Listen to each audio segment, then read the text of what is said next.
Hi guys, hello everyone. This is Jesse Blue TV at nandito tayo ngayon sa Holiday Inn Corniche dito sa Alcobar City at syempre special na event ito dahil makakasama po natin ngayon ang isa sa mga best friend ko po dito sa Saudi Arabia bilang OFW rin ako. Siya ay isa ring OFW na matagal-tagal na dito sa Saudi Arabia. Ladies and gentlemen, without further ado, hindi po na pagtatagalin po. Mr. Leo C. Cunanan. How are you, pre? How are you? Best friend. Okay lang. Kumusta ka naman ngayon? Mabuti naman at tayo nagkita. It's been a long It's been a while. Yeah, it's been a while. And the fact na hindi naman tayo nag-usap ngayon and we just decided to have this interview, nagkita lang po kami ng aking kumparing Leo dito sa Holiday Inn.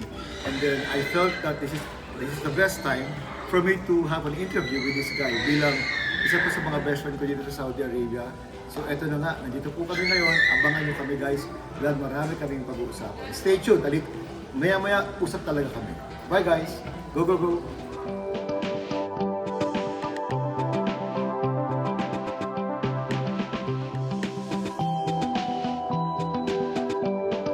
So ito na nga guys, we are back now and of course, nakahanda ng aking panauhin ngayong gabi guys. Para sagutin Of course, lahat. yeah, para sagutin lahat, ito ay isang Yung mga katanungan. yes, no holds barred interview. Siyempre, dahil isa tong controversial na kaibigan ko, marami akong gustong malaman.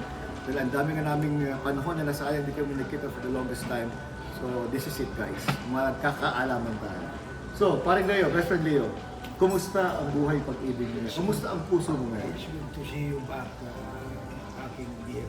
Go, go, go. Yes. Listen, nakita tayo dito sa Holiday Inn, Oh. sa Cuba.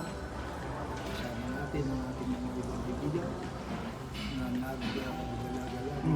Yes, yes. Hotel. At ayun nga, ako ay nagpapasalamat sa muli na pinagpunta. Bagkus sa kayo sa magpa-department pa rin tayo dahil nasa pandemic. Pero maiba tayo agad-agad kasi Nawala. excited na ako pare. Nawala. Excited na ako pare na malaman ng mga bagay-bagay. So bakit you are still looking good and simpatiko pa rin? Ano ba ang sekreto mo pare? Kailangan malaman natin mga viewers siya. Go, go, go. Siyempre, ang pinaka-secreto dyan ay umiwas sa stress. Yung trabaho, gawin natin ng pulido. Huwag masyadong seryoso. Trabaho lang. Yes. Stressin ang sarili. Tapos, umiwas sa mga... Kasi sa mga bisyo. Ay guys, kasi sa mga bisyo ha. So yung mga may mga bisyo dyan na hindi maganda, medyo tigilan niyo na po. I-bisyo na lang natin yung mga malustansya sa pagkain. Yeah, correct. Pero yung mga masawang bisyo, iwasan natin yan. Panatilihin natin ang ating kalusugan. Yung para mapanatili na tayo malusog, hindi tayo naglag, hindi tayo diabetes. In short pare, healthy living po ang dapat natin ginagawa ngayon sa mga panahon yun. Especially, of course, like me, si pare rin ay hindi naman din talaga bumabata na. So ayokong tanungin ang edad niya. Siya na lang ang bahalang magbigay kung ano talaga ang edad niya. Mabilisan, how old are you now, best friend Leo? Ako po sa kayo may 60 years old. Oh my God, 60 years old ka na. 6 months and 28 days. Grabe, I didn't realize that because I thought all the while, he was just like 50 years old. Ang bata-bata mo pa pare. Ano talaga ang sekreto at ano talaga ang eksena at sitwasyon ng buhay, pag-ibig mo? Hindi ako bolero. So talagang totoo lang ang sinasabi mo. So yung talagang totohanan lang talaga. Hindi bolero ang ating panauhin guys. Yan po ang ating gayahin. Okay, go ahead. Sabi nila, ito, Ano naman ang puso't isip mo? kumbaga, looking back, ako yung tuloy na pagdaw dito sa Saudi, sa Cuba, 1997 pa. Wow, 1997 guys, napakatagal na. Ilang taon Mahina ako sa math noon, pero ilang taon na yan? Ilang taon ka na talaga OFW dito sa Saudi? 30! Next year. Oh my God, this is really... Pero iba-ibang Iba-ibang kumpanya. Marami ka ng karanasan talaga dito. kung iisa lang sa aming company, malaki-laki na. Parang Nare-receive mong Issue. severance, yes, oo. Kaya lang po nagputol-putol. So, bali apat na taon na. Dapat na po. Ang pangapat na yun. Pero sa tagal nun, pare, nandun ba yung dumating ba sa sitwasyon mo, sa isip mo na, oh, titigil na ako kasi ang tagal ko na rin ng OFW, settled na, okay na ang pamumuhay ng pamilya ko. Naisip ko na ba kayo na talagang mag-settle down, umuwi for good sa Pilipinas? Actually, ngayon sana, itong taon na po, is for good na siya. For good na, okay. So, bali, yung ating department sa ating pang-trabaho, nakilisap na kailangan pa rin na So hindi rin ka pa for another contract? for another year. Yes, wow. Para That's daw, good. parang knowledge transfer. Oh, yeah, knowledge transfer. Proseso. Bali, tinulong ko raw yung mga newly hired. Yes. Siya papalit sa'yo. Local Saudi employees. Train, experience sila sa kanila. Para magampanan nila ng gusto ang kanilang future na ambag sa kumpanyang pinagkakaroon. There you go, guys. Ang tagal na pala talaga na 30 years na dito sa Saudi Arabia, and yet ito patuloy siya namamayagpag dito sa Saudi Arabia, and ito nga kakarin nila for another contract.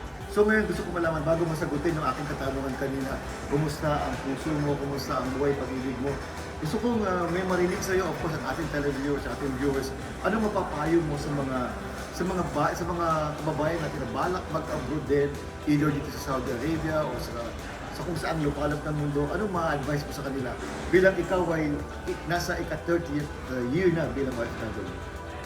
Go ahead. Hindi, ang may papakalo ko na nag-uumpisa pa lang ng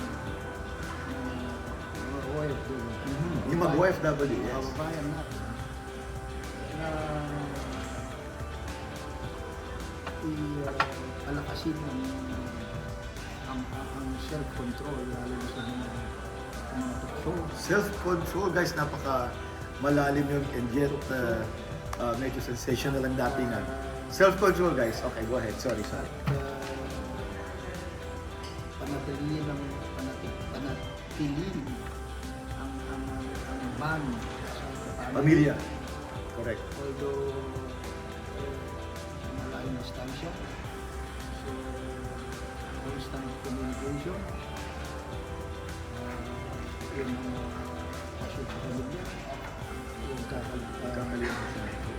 pag-communicate sa ano, although meron tayong malayong distansya sa kanila.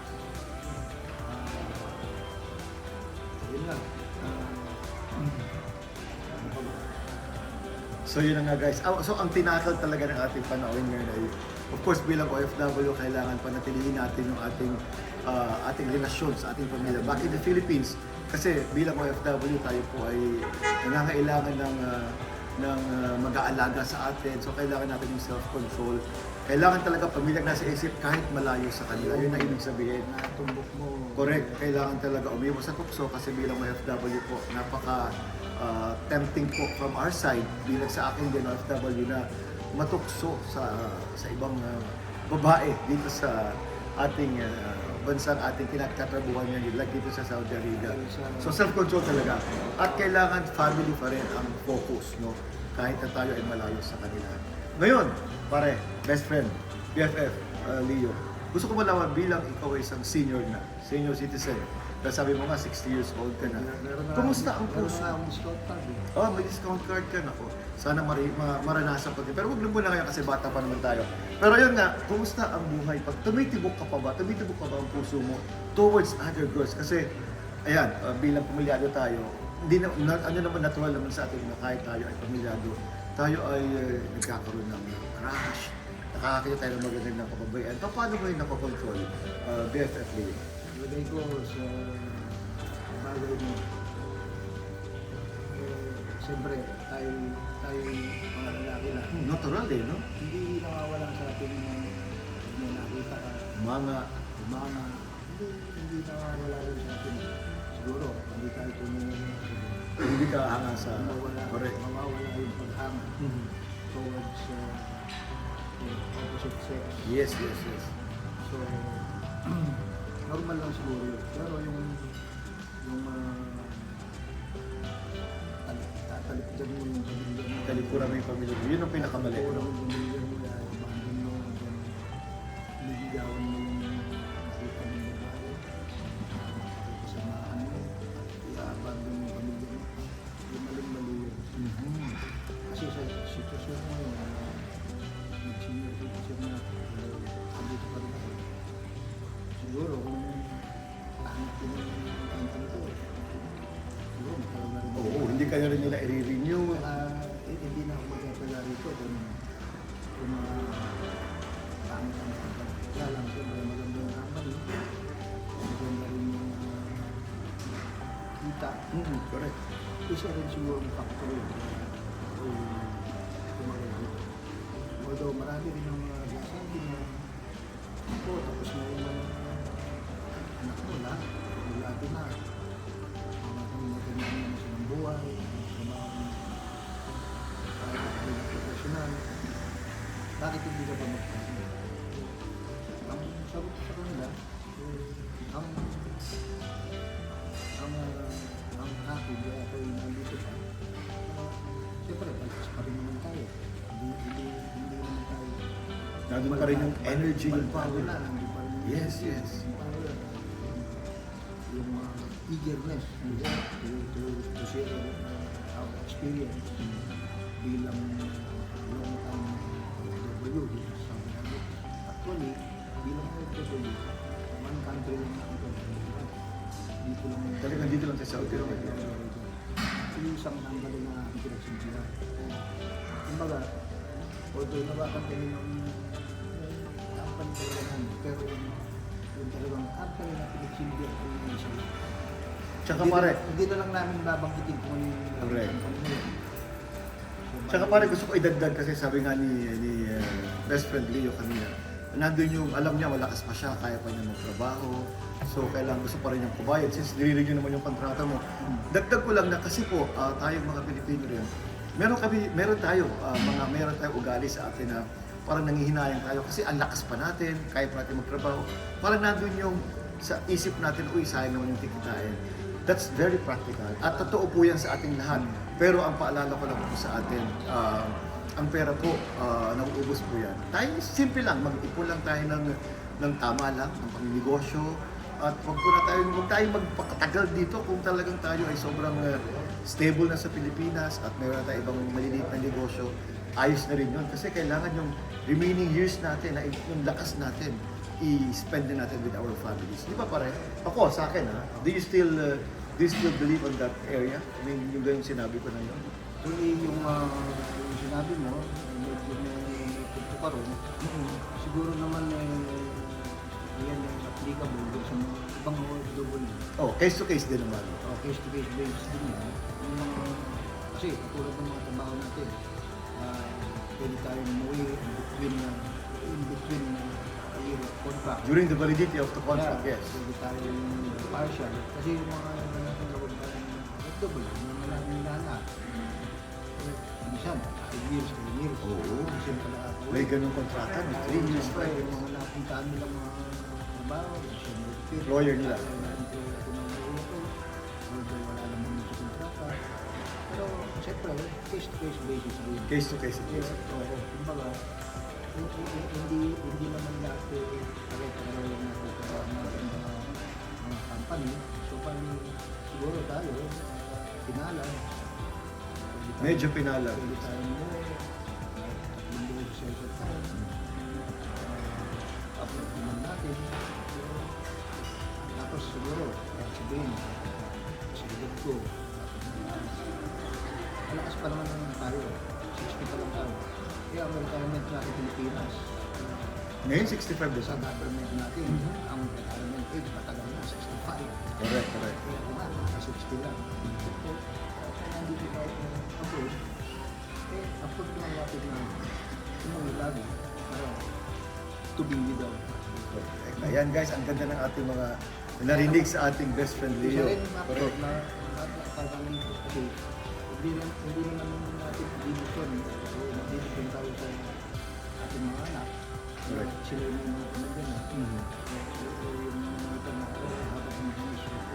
Siguro, isang factor na dapat ngayon, iipon mo. Para Save. Save, para sa Para, correct. hindi ka manghingi kung kami-kami. Mahirap yung Para dumating tayo sa punto na tayo ay manghihingi na, no? Yung needs. Or maybe huwag naman sa na in 5 years or 10 years kailangan natin magiging at least pero na contribution. Correct. Very practical po ang ating narinig sa ating best friend Leo. Ito, bago tayo magtapos, Brother Leo, dahil ang ating oras ay hindi tayo pwede mag-extend, baka tayo ay pagbayarin. Yung producer ko ay talagang, ito lang yung oras talaga para sa show na ito, dito sa usapang OFW. Gusto ko lang na marinig sa'yo, ako, syempre alam ko na kung taga saan ka. Very quick, taga saan ka sa Pilipinas, at kung gusto mo kumusay ng mga taga-lugar ninyo, go ahead, paring Leo. Ako ay born and raised Hermosa, Bataan. Which is nandun ang ganyang Oo, meron. kapit-bayan namin Yeah. ang ganyang kapatid. Taga-Olongo po ako, ang daddy kong amlay na Kapatid niya, meron siyang Korean Yes, store sa ano. i-promote na rin natin ang Sing Sing. Nadaanan ko na yun, si Olympia. Sing Sing Korean Grocery, ayan. Just a stone throw away from my barrio. Tapos, nung ako naman nakapag-settle na yung 1990, so bali kami natira sa Tondo. Bago pa lang akong bumubuo ng pamilya. From 1990 to 2001, and then 2001, till date, hanggang ngayon, ay kami nag-settle na sa resident ko ng Pampanga. Saan sa Pampanga ito, pare? Sa Lubao.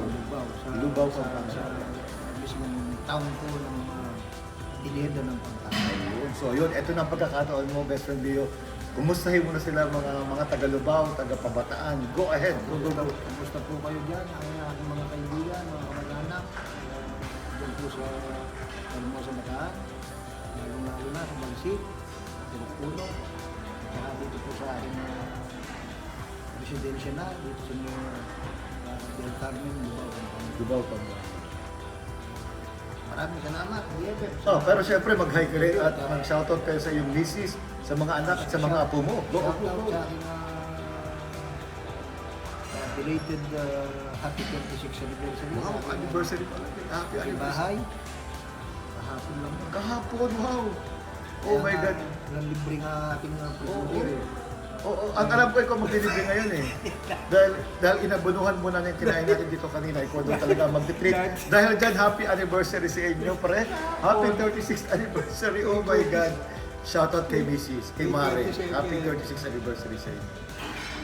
Okay, pre, maraming salamat. Happy 36th anniversary Mame at sa aking mga anak, tatlo.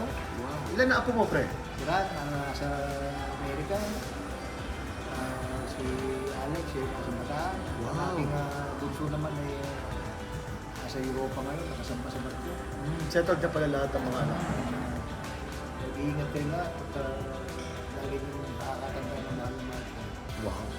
Ito po ang kwentong napaka-successful na buhay ng isang OFW sa Siguro, in the persona of Leo Reyes Cunanan. Maraming salamat. pagkukwentuhan siguro natin dahil Kulang ang oras. ang experience from 1997, Kukulangin ang oras na. Siguro isang buwan tayo Oo, magkukuha dito. hindi po pwedeng ganun dahil ang ating producer, ito lang ang oras na nakatuwa dito sa ating OFW, usapang OFW. In-squish lang natin ang Yes. interview.